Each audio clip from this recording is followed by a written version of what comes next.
on now? Oh. Welcome back. We're going to spend the next few minutes talking about data. The good news is we're not going to talk about problems accessing data or getting agreements signed. We've talked about that plenty over the years. We're going to talk about how data moves through the industry and how it can possibly move better and more efficiently for everybody's benefit. So I'm going to welcome the panel out. These are probably faces you haven't seen before, so I'm going to let them take a minute or two to introduce themselves. We have Raj Bhaskar, Noah Lesk, and Jeff Turner. Have a seat, guys. And let's start with Raj. Give us 3 or 4 sentences about who you are and what you do. Sure. Thanks, Jim, for having me.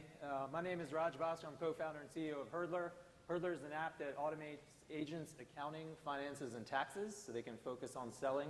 We give them a real-time P&L so they can stay financially healthy and in the business longer, so they can stay your member longer. I'm Noah Lesk, President and CEO of APC Data Analytics. We do something just analytics for agents, build a small little pricing tool right now. Yeah, looking forward to being here. Thank you guys very much. Awesome. Jeff Turner. I've been building technology in the real estate industry for the last 17 years. One of my current roles is entrepreneur in residence with Second Century Ventures. All right, so I want to start talking about some of the issues you have seen. Again, beyond administrative issues, we'll start with Jeff. What challenges do you see in accessing data and moving it around in different products you represent? Sure. There actually isn't an issue with moving data around. It's an issue with what it takes to get to the point where you can move data around. And so from a vendor standpoint, you guys are hard to work with. And I say that as gently as possible because once you begin working, it's awesome. Yeah. But there's this period of time and process to get to access that is painful, to say the least. And so there's two sides to this coin. One is often the kinds of data you want, there's a fear around sharing that data, and for lots of good reasons, because there have been bad actors in the past who've done bad things with the data. Right. And the other side of it is, everyone wants to talk about things like APIs, but in my experience, when we go to begin utilizing the APIs, sometimes that's as simple as it should be to use an API, and sometimes it's more difficult than it should be to use the API. So it's not really a data movement problem, it's a process problem in getting to where you can actually get access to the data. And those delays in time and the amount of effort that goes into that actually ends up being the biggest piece of friction. Not once you actually get to the data, if that makes sense. Anything to add to that? Yes, I agree. And it's fundamentally, awesome. It's fundamentally the architecture of the MLSs as they exist today. Yeah. 680 data sets, right? Mm-hmm. That's easy. The first thing you need to do to take someone out in the country is fragment them. You're already fragmented, right? Yeah. And there's a movement to try to take control away from the MLSs. That's not the point, but I think, and I'll say this out loud, I think NAR could play a huge role here. Actually, with a large data set of national data. Well, we have problems with vendors. I got to connect to everyone. So I've got all these IT people that end up, I have to teach, right? It's fundamentally wrong that we have to have so many high-end people at every MLS who can afford them, right? Then you got to have the security staff. You got to have all these other things. If we co-locate our aggregation points where we're going to access our data from a vendor perspective, we can share a lot of data faster. Cool. Anything you want to add to that, Raj? I'll add that I get where a lot of the fear comes from and a lot of the hurdles to get over.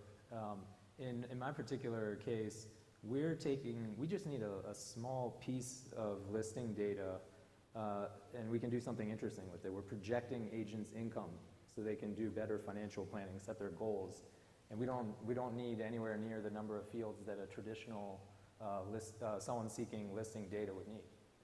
But there are a lot of restrictions around that. We just need a few fields, and we can help agents do much better. Now, all of you have experience in other industries. What have you seen in those industries that maybe we can learn from and put into practice here that would solve some of these challenges? Go ahead, let's start with Raj. So I had a prior venture from 2000 to 2010 where we were implementing financial and compliance systems for public housing authorities all around the country. We were in about 65 of the largest housing authorities, manage 500,000 units, couple million residents, 200 million monthly rental payments. And the housing authorities are mostly funded by HUD, government agencies. So the way HUD had to make sure that the funds were being used wisely is every transaction really was reported back to HUD. So our systems were talking to the central HUD systems through EDI. And so, much more complex technology, but it worked. So they knew what was going on overall with the money. Maybe there's something there that can be leveraged here. That's also real estate sector, so it has some of the same restrictions that this sector has. Okay. No, I know you have some thoughts on this. Yeah, a few years after I got out of the military, I went to work at some of the intel agencies, and we had to consolidate. I had the displeasure, I guess you could say, of trying to consolidate 43 areas. Exact same problems, the politics, the fear. Now in that case, it was coming down from above, so it was going to happen. Now what we have here is a group of people that have come together to agree we want to work together. It's much different. So part of what we did was we were able to actually cut down all the cost of having to, and this is for, in this regard, for agents. In that regard, it was warfighting domains, actual warfighters on the ground. It just was so much easier to get to the data because we were in one spot now. It was called grid computing then. We didn't know what to call it. One of the first clouds in the DoD. It was awesome. But that's exactly what's going on in this environment. It needs to consolidate, at least data-wise, not MLS. That's too much politics for me. I think that if you could at least share the data, and you've got some strategic advantages that would put some other folks external that are trying to hurt your industry on the run fast, actually. My background is, I came from the newspaper industry before the real estate industry, and if you think the real estate industry has issues, seriously, it was like a breath of fresh air. And even in 2002, 2003, I've watched a change in our ability to get access to data through the MLS. It, grow and emerge and expand and become easier and easier. And so as hard as technology companies who are entering the field today think it is today, I invite them to go visit history and, get a better perspective on what's going on. I actually think more technology companies should come and sit in on these sessions here.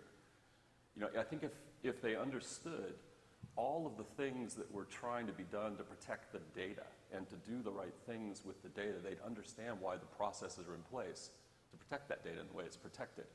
And I honestly, from my standpoint now, working with Second Century Ventures, being able to act as a buffer between these technology companies and the industry to say, here, this is why this works this way. This is why you need to understand why this approach has to work this way. Actually helps to soften things a bit. It makes it easier to get them together with people because they don't have the frustration level that they would have if they didn't have that understanding. That's a really good point. And I think one of the things that always jumps out at me is, a couple of you mentioned fear. We have a lot of competing interests in this industry with the vendors, the MLSs, the brokers, and the agents, and all have different views of what level of control they should have. So you see something where a broker wants to encourage agents to use their in-house technology. Agents may be incentivized to not use it because they want to remain portable. And if they're tied to their broker, they can't move. So given some of the things we talked about, do you see any potential avenues to use data to address the fear, maybe by bringing more people into the conversation? So I think conversation's a key to a lot of things, right? The ability for a group of startups to sit in a room where what they're doing is actually being taught by MLS executives and people from the MLS side of the equation. This is how this system works. This is how it's supposed to work. You're not going to change our rules around these things, so it's better for you to understand why these rules exist. I think we'd get a collaboration between the technology companies and the MLS that would result in some really interesting new ideas coming about. But I think that conversation has to take place. That's probably the most important thing that has to take place. Excellent. Any other thoughts, you guys? Would you like to know? In my case, we're kind of like Switzerland in some regards. Like, if the agent is profitable, that's good for everybody. Everybody wins when the agent is profitable. So there's no reason why there shouldn't be some open data that we can leverage to help the agent do that. There are very few technology companies that don't think their technology is good for everybody. Yeah, and that's true. Yeah, that's true. So I'll give a plug for Rezo and the Rezo Web API and those components. He said it exactly. I don't think it's hard to enter this arena at all now. It's pretty easy. It would have been really hard. In fact, I've got a RETS aggregator, so I know how hard it is because we connect to everything that they have out there. We know exactly how hard it is to get the data. But again, they don't. So when you have a new tool vendor come in, they don't understand that yet. But it's really, since we have standards now and an API, this is easy. It is, the stuff that's harder though is getting data back in a way that makes sense. Why? Because I mean, I could tell a couple of interesting stories and name some names. You know, we go to launch a product and we're planning to do it one way. We run up against deadlines, and next thing you know, we're back on a RETS feed. Yeah. And that's just the nature of how things work sometimes. There's no bad or wrong. It's just that sometimes you have to revert to the simplest way to get data. And quite frankly, there are some instances where all you're looking for is data, and a RETS feed's the easiest way to get to just that data. But the whole point of engaging with an API is the benefit that you get in not only the data, but the features that you can access through it, and the ability to have that really simple two-way communication.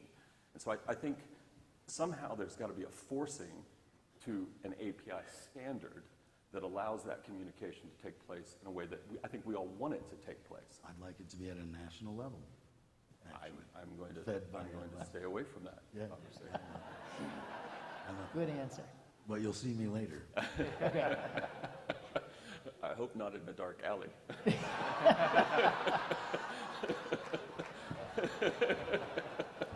Assuming we could break down some of these barriers, do you think that would lead to a higher quality product being introduced in the marketplace? We talk about innovation in this industry a lot, but I think there are also competing interests. There are a lot of vendors who have spent a lot of time and money building the industry to what it is, and now all we talk about is we need to open up all these doors and let all these new innovative people in.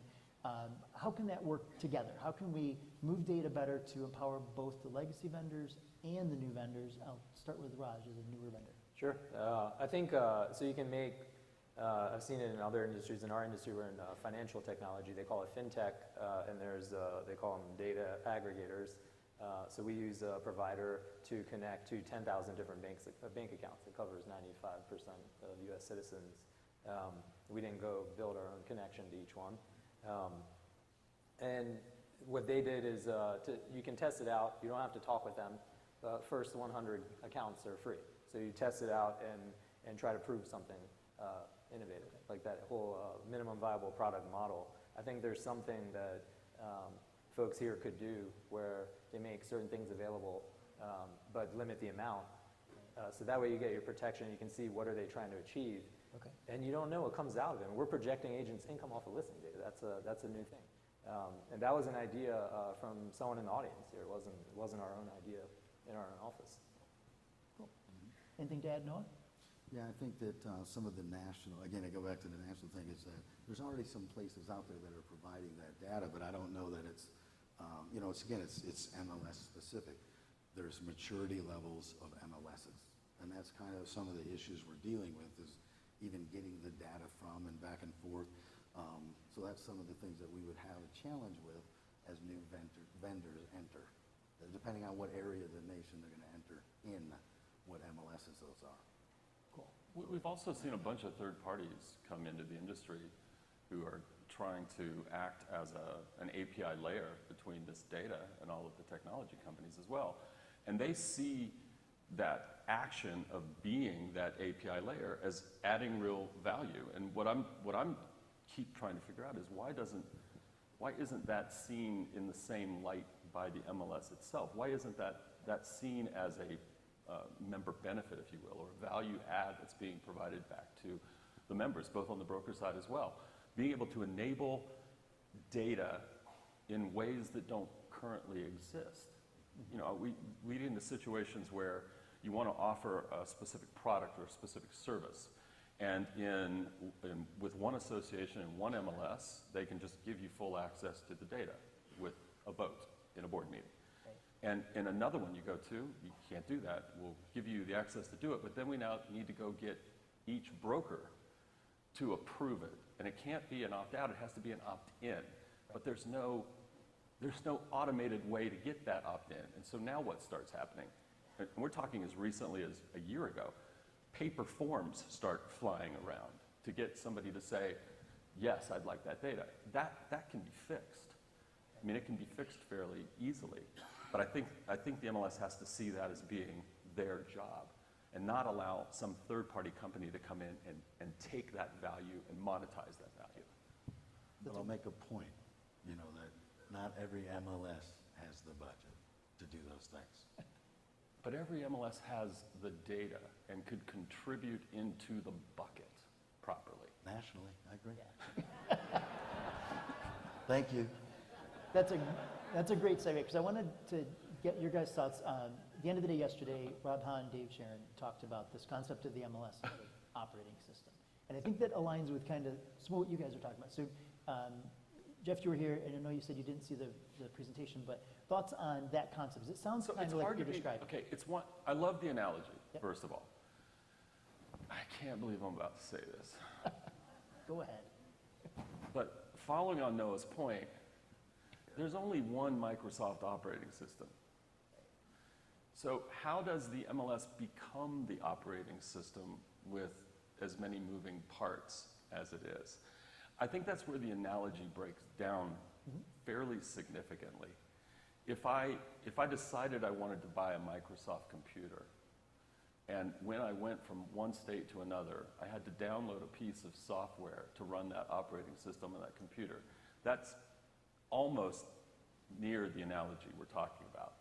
So I do think there's an issue in becoming, I love the concept, but the issue in becoming the operating system is that you can't have 600 of those operating systems. And now I'm sorry I said it. No, it's a good point. And I think the analogy more is the MLS as a group, not each MLS. Yes. Which is maybe a role CMLS with NAR's help. Well, I mean, to me, this is where if we begin looking at RISO standards and what RISO is supposed to be providing, we get really, really close to that without having to have a national MLS. Okay. And so from a technology vendor standpoint, as long as I can interface with that in a truly consistent way, life is cool, from my standpoint. And I think going away from local MLSs to one national is bad.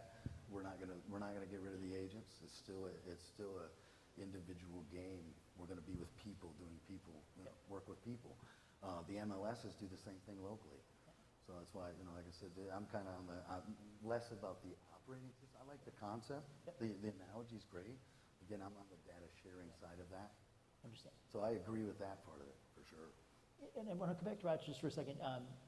Your product is a little unique, and you're asking for a very limited data set. Do you find that makes it easier for you or more difficult for you because we're not set up to provide that specific data set that you need? I think, so for us, we're fine. We have good relationships, we have good, solid engineering team, excellent resources, so it hasn't been an issue for us. Okay. But I think if it was easier, it can help a lot of other companies or even a one-person development shop come up with something pretty innovative that potentially the MLS can run with it. The developer doesn't have to build a whole company around it. It might be something that the MLS does. And that can be accomplished by freeing up very small, specific data sets that people need. The other question conversation we had on our phone call was, what about directly passing information from one vendor to another? We don't do that much in our industry. It seems to be coming back. Would that help empower what you guys are doing? We pass a lot of data between companies that acquire us, yeah. Yeah. But if you're outside that ecosystem, today's data is the new oil. That's what everybody wants to collect. That's why vendors, I would say, in most industries aren't really trying to pass too much. Because if he's got a piece and he's got a piece and I solve their problem, if I get their data, then, you know, that's what people are trying to do today. Yeah. Data's oil. So there is an effort to not want to consolidate from a vendor standpoint. Do we need a good oil analogy for the MLS? What is the MLS? Is that the refinery? I mean, what do we need? What do we need? How does the MLS need to relate to this data in order to make the sharing of data as fluid as oil is? I would tell you it's the APIs. We need Yeah. to create the APIs. Those are you had an oil can, you know, the oil cans, and you got the spigot you stick in. That's the API. You can take any garbage data you want, and you create an API for it. That's what translates, and we can do anything. We really got to get out of RETs and get into the API. I mean, that's the way it is. Pulling data, that's fine, whatever. You can aggregate it, but in order to do what we want to do, write to a database quickly, read from the database quickly, even be secure, that's all. We all got to get on the API ASAP. Well, I think the industry's also going to be more diligent about how it's looking at the third-party technologies that are coming in. Not all technologies are built the same. I know Raj's company is an API-first technology. What I mean by API-first is their product, they eat their own dog food. Their product sits on top of their own API. A lot of companies, they build a product and then the API becomes the afterthought. Well, those companies are going to have a much harder time integrating and doing the things that the industry wants that company to do. So good questioning around how these pieces of technology are built and why they're built that way. How deep and how accessible are their APIs as well? We spend a lot of time focusing on APIs on the MLS side. You need to spend an equal amount of time analyzing the APIs coming from the technology companies to make certain they're as sound as the one you're trying to build. Security should be something the MLSs are looking at. Absolutely. You can't attach unless you're this secure. Minimum. Absolutely, and corporations, you know, when we're on the B2B side, corporations actually do a better job. We go through security checks with corporations that I've never been put through with MLS. Yeah, I've government. never been through a security check with an MLS, but I've been through security checks with corporations. We are exactly out of time, so I'm going to end it there, but thank you very much for all of your insights. And for our panelists. We got a problem. Thank you.